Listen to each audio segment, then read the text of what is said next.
Saan ka man naroroon, mahal ko, mananatili kang buhay sa aking puso. Ramdam kita sa bawat sandali. Dahil buhay na buhay ka sa himig ng pag-ibig. Himig ng pag-ibig. I need your love, you brighten up my day. Isang himig na maging gabay sa mga taong wagas na nagmamahalan. Duyan ng malabahagharing pag-ibig na hihili sa puso at pakiramdam. Himig ng pag-ibig. Isang dula na kung saan iikot ang iba't ibang kwento na inyong mapapakinggan mula Lunes hanggang Sabado. Sa pluma at direksyon ni Luvimin Aquino. Dito sa Lovelet Artist and Talent Center Drama Productions, handog sa inyo ng #1 and most trusted radio network in the country, Bumbo Radio Philippines. Basta Radio. Bumbo.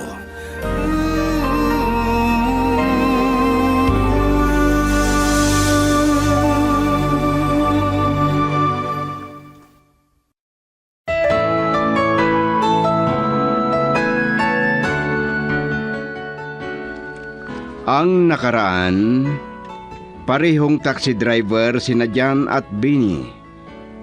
Malapit na magkaibigan at parang nagdugtong ang kanilang katawan. Dahil diyan, nasasabi nila sa isa't isa ang kanilang nasa kalooban.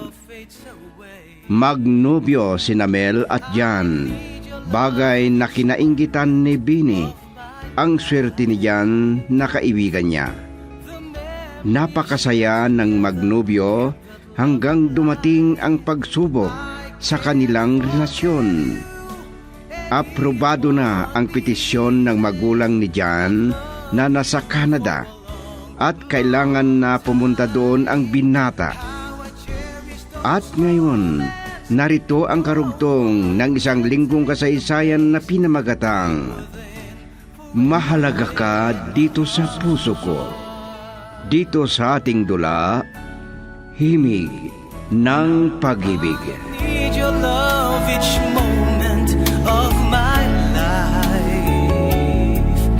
The memories shared together. Baka hindi na kami magkita pa. Ano? Paano kung makahanap doon ng iba? Ha? Friend, wala ka bang tiwala sa nobyo mo? Malaki. Pero alam kong maraming tukso doon. Liberated ang mga babae doon. Naku, friend, kahit saan ay may tukso. Depende yan kung matukso. Oo nga. Pero hindi ko alam. Parang may pangitain ako na hindi na kami magkikita. At kung magkikita kami, may iba na siyang mahal. Yan ang sinasabi mo na pinag-aalala mo? Oo. Kung may tiwala ka kay Jan, hindi dapat na makadama ka ng ganyan. Hindi ko alam. Pero talagang ganyan ang nararamdaman ko.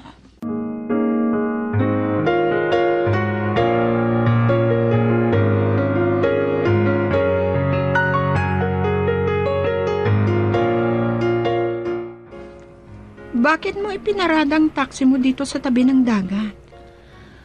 Gusto ko na mag-usap tayo sa huling pagkakataon. Gusto ko na magsumpaan tayo. Nag-aalala ako, Jan. Nag-aalala ka mo? Paano kung ito na ang huli nating pagkikita? Ano?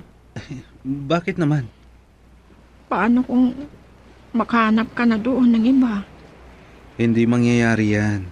Dahil ikaw lang ang nandito sa puso ko. Jan, Ikaw? Kasi baka nandito pa ang Rusty na yon na doktor na nanliligaw sa'yo. ano? Please, mangako ka sa akin. Hintayin mo ako. Kahit anong mangyari, babalik ako para tuparin ang pangako ko. Oo. At huwag kang mag-alala. Nandito ako na maghihintay sa'yo. Promise. Salamat. I love you. Love you too. Sana hindi mababali ang pangako mo. Huwag mong sabihin yan. Dahil alam ko na maraming tukso ang pupuntahan mo. Baka hindi na tayo magkita. Huwag mong isipin yan. At saka huwag kang mag-alala. Iisipin ko na may naghihintay sa akin. Sana hindi ka magbabago. At ganun din ako. Ipinapangako ko. Ikaw lang ang mamahalin ko.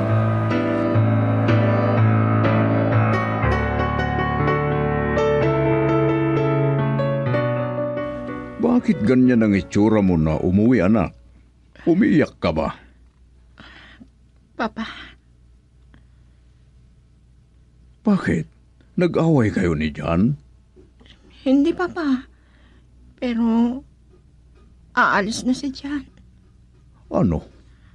Opo, papa. Magpa-flight na sa darating na linggo. Ano? Saan siya pupunta? Pupunta doon sa Canada. Susunod siya doon dahil nandun ang lahat ng pamilya niya. Wala namang masama. Dahil para sa kinabukasan ninyo siguro yan. Oo nga, papa. Pero hindi pa ako nakanda sa paglayo niya. Kailangang tanggapin mo, anak. At maniwala ako na mabuti ang plano niya sa kanyang paglayo. Hindi ko alam, papa. Pero nakakaramdam ako ng pag-alala. Ano? Parang nararamdaman ko na hindi na kami magkikita. Naku, anak, huwag mong isipin yan. Huwag mong alisin ang tiwala mo sa nobyo mo. Palagay ko kay Jan, mabait siya. Opo, papa. Alam ko yan. Pero maraming tukso doon. Liberated ang mga babae doon. Alisin mo sa isipan mo yan, anak. Kung yan ang iniisip mo, ay walang mabuti na ibubunga yan.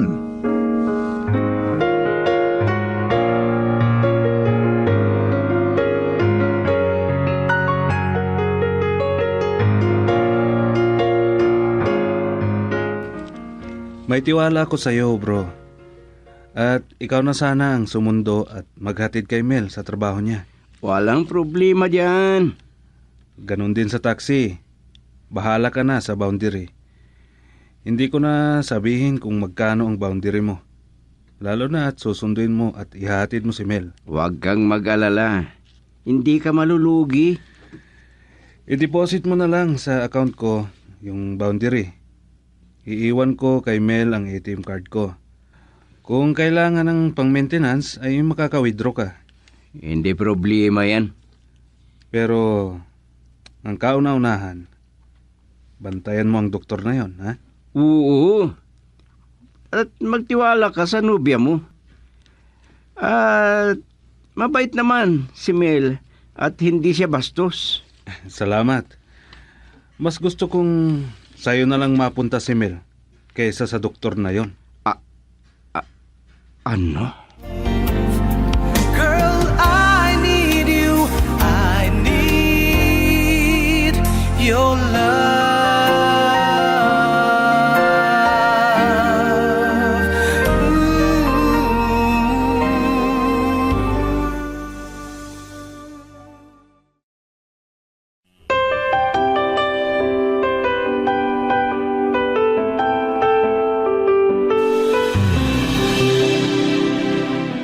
Iho, nakahanda na ang kapatid mo na sasalubong sa iyo doon sa airport. Opo, Mama. Alam mo anak, miss ka na namin. Hindi lang kayo. Miss ko rin kayo. Lalo na si Papa at ang mga kapatid ko. Sige na, iho. Mag-ingat ka, ha? Patnubayan ka ng Diyos sa biyahe mo. Bye! Bye, Mama. Ay, naku, salamat. Makakauwi na rin dito ang aking anak. At ang gusto ko, dito na rin siya makapag-asawa.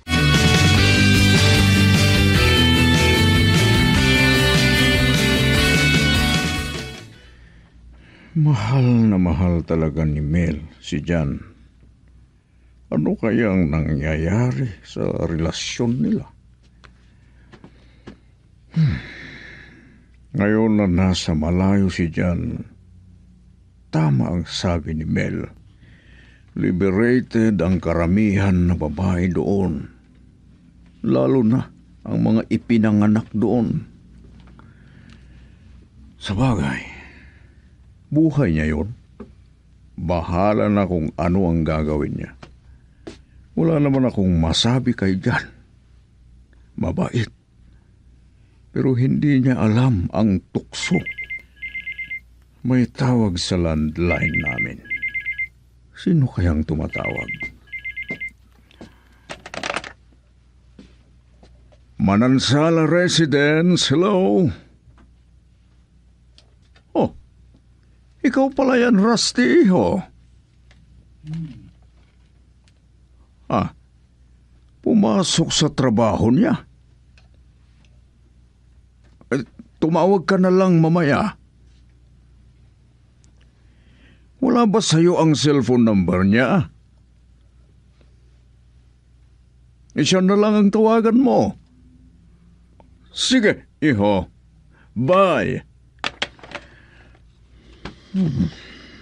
Mahal talaga ni Rusty si Mel na anak ko. Pumunta na pala sa Amerika. At siya'y umuwi na. At gusto nang mag-for good daw dito. Mas gusto niya dito kesa doon.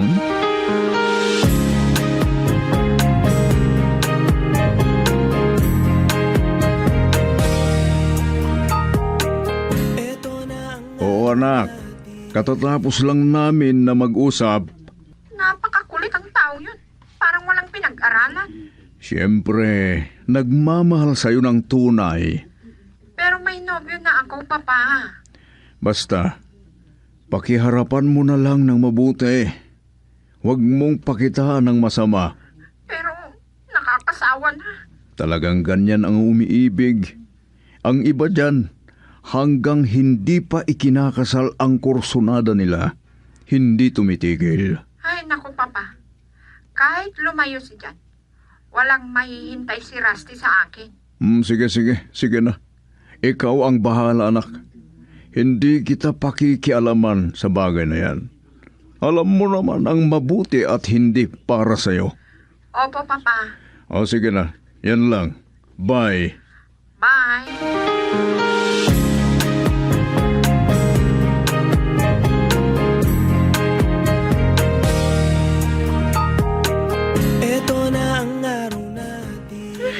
Si Rusty, ulit na tao.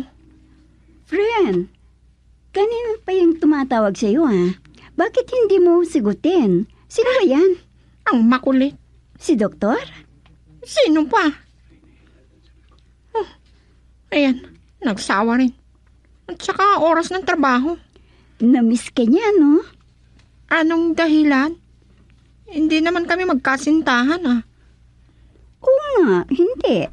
Pero, mahal na mahal ka niya. Ay, kung talagang maiinis ako, talagang pagsasabihan ko ulit. Naku, friend, huwag mong gawin yan. Baka makapag-isip ng masama kontra sa'yo. Sagutin mo na.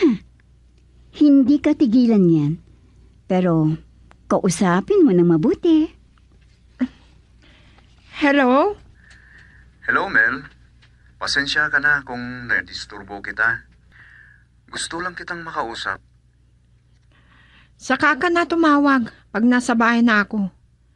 Dahil bawal makichismis sa cellphone during work time. Okay. Naintindihan ko. Ang importante ay nakausap ka at narinig ko ang boses mo. Sige na. Thanks. Bye. Bye. Nakakainis talaga. Konti na lang ang pagpipigil ko. Mahirap kung hiyain mo. Baka magka-problema ka pa. Ano? Lalo na, wala si Jan. Hindi bali. Nandyan si Benny. Inihabilan ako ni Jan kay Benny. Sa bagay, nasa mabuti kang kamay kay Benny. Talaga naman. You're in good hands, sabi nila. Gwapo at mabait din, naggaya ni Jan. Girl, I need you. I need your love.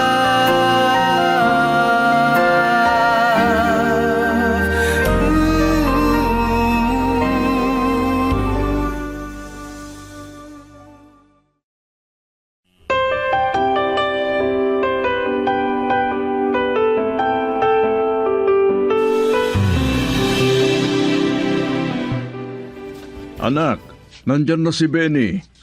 Opo, Papa. Nariyan na. Sandali lang. Ano ba itong batang ito? Ang tagal mong kumilos.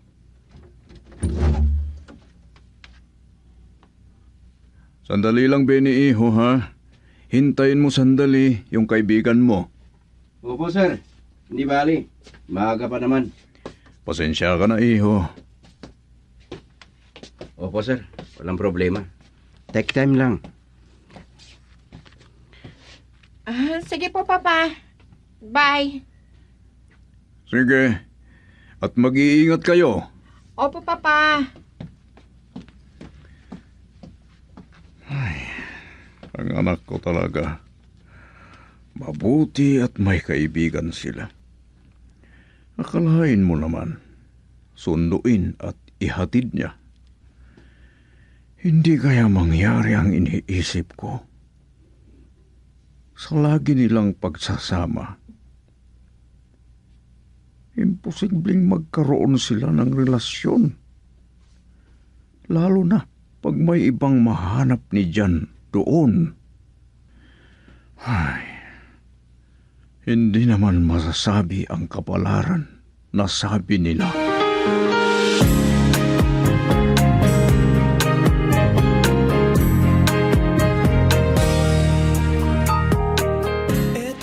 Sorry, Benny.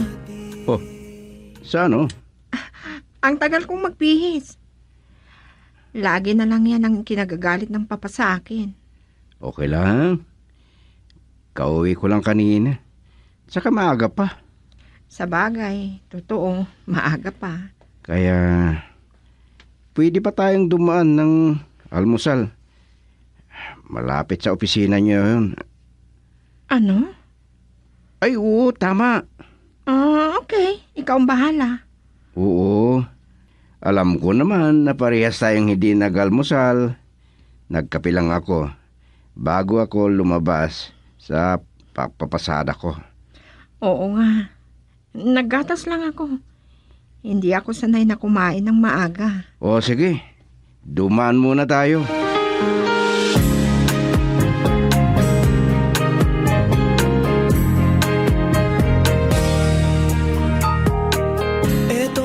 Alam mo anak, hindi natin masabi ang darating na mangyayari.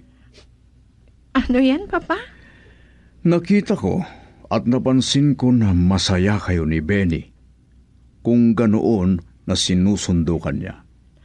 Masayang kausap si Benny, Papa. Gaya ni Jan, mabait. Opo, Papa. Kaya ipinagkatiwala ni Jan sa kanya ang taxi niya. Ganon ba? Ganun nga, Papa.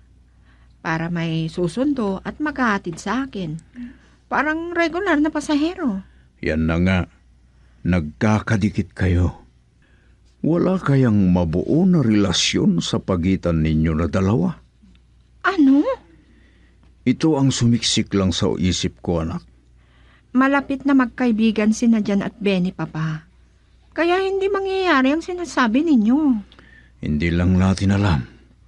Baka kung ma-develop ang pag-ibig sa pagitan ninyo. Ano? Oo. Magkaibigan sina Jan at Benny. Pero ito ang iniisip ko, anak. Kahit yung kahoy na medyo basa, kung nailalapit sa apoy, aapoy din. Ano?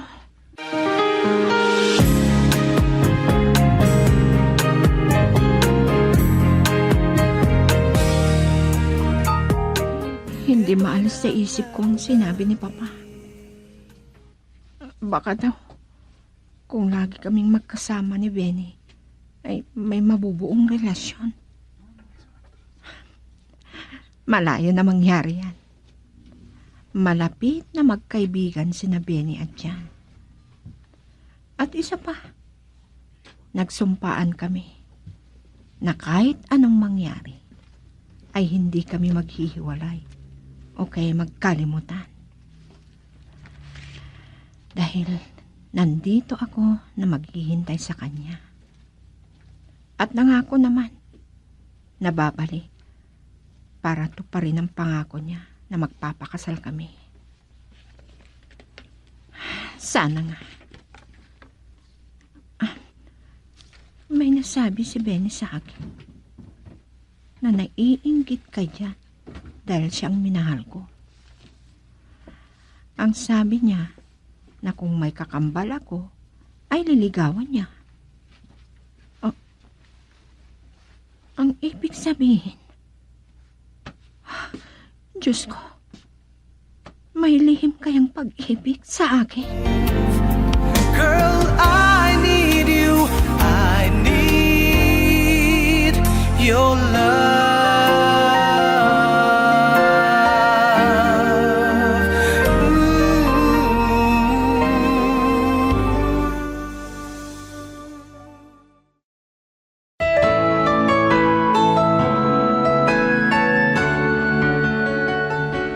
Ano pa ang mga susunod na mangyayari? Mga kaibigan, pakinggan bukas ang karugtong ng isang linggong kwento natin na pinabagatang Mahalaga Ka dito sa puso ko. Dito sa ating dula, Himig ng Pag-ibig. Isinulat at direksyon, Luimin Aquino Sr. Produksyon Supervision, Letias Delio Aquino. Handog sa inyo ng number 1 and most trusted radio network in the country, Bumbo Radio Philippines. Basta Radio. Bumbo. How I cherish those moments.